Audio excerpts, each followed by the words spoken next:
Welcome to Pan African. Today I'm going to teach you all about what it takes to make a good bread for sandwiches. What does good bread consist of? South African farmed flour.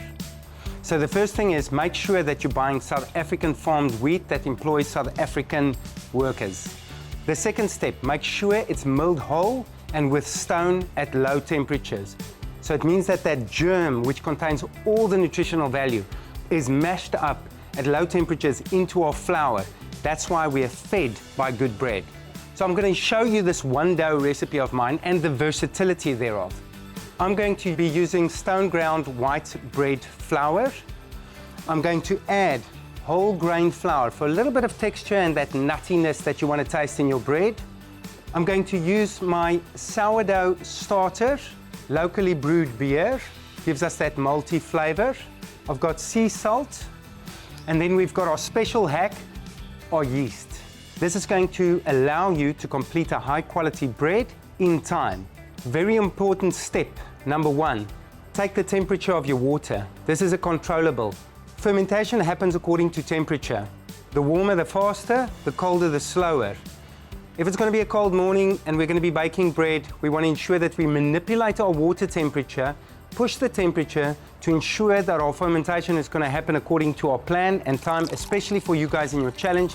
You want to make sure that your bread is risen in time. I'm going to dissolve my yeast.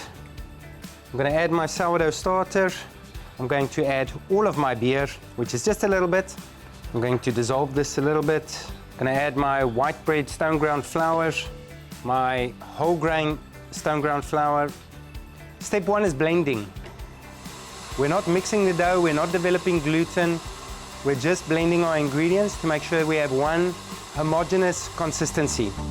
Wow, I can't believe Fritz is giving us his own personal recipe. This is definitely a recipe I'm going to keep for life. I'm just going to oil the bottom of my container with Clover's extra virgin olive oil.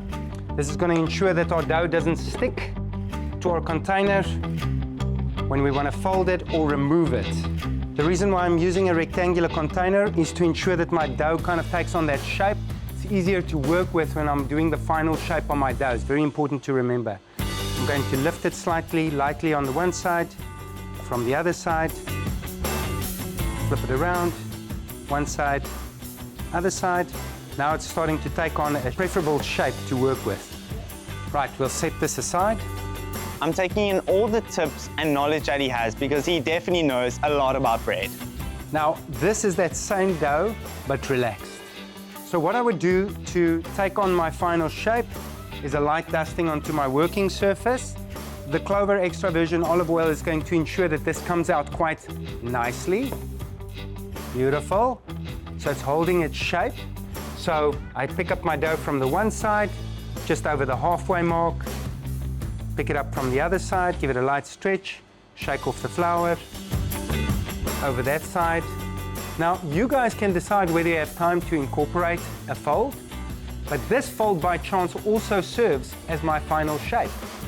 Does that make sense? Yes. So I'm not shaping a bun or a ball or a roosterkoek or anything. This is also my shape. So I'm getting a fold and a shape at the same time.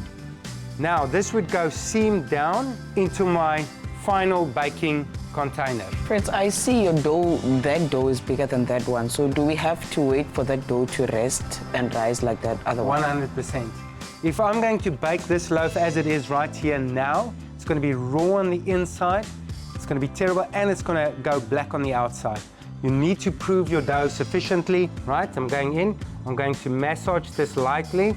You can see those air pockets that's formed, and you see those little structures there? That's gluten structure. This is just slightly massaging it. I am not knocking out the air out of my dough. I'm being extremely gentle, especially at this stages of your dough development. And then in the oven quickly. Right, so what I'm preparing for you guys today is a smoked brisket sandwich. Pasture-reared brisket from the Eastern Cape.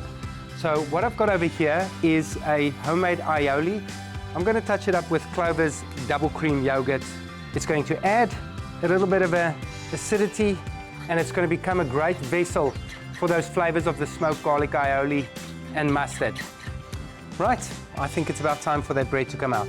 I took the bread out the oven, When it was hot, I gave it a proper coating of Clover's extra virgin olive oil. Inside of the oil is my roasted garlic and rosemary from the garden. Now, our bread is nice and cooled down and ready to use. Right, guys? So you'll notice here that I've got some irregular shaped open pockets. Pockets that's going to take up the sauce and the juices of whatever you're going to put onto it. So if you've got a very dense loaf, it's not going to give you that opportunity. This bread is going to soak up all of those flavors. Right, quick toasty toast. Going to layer on my smoked brisket. While my top half is toasting, I'm going to be putting my Clover white cheddar generously on top.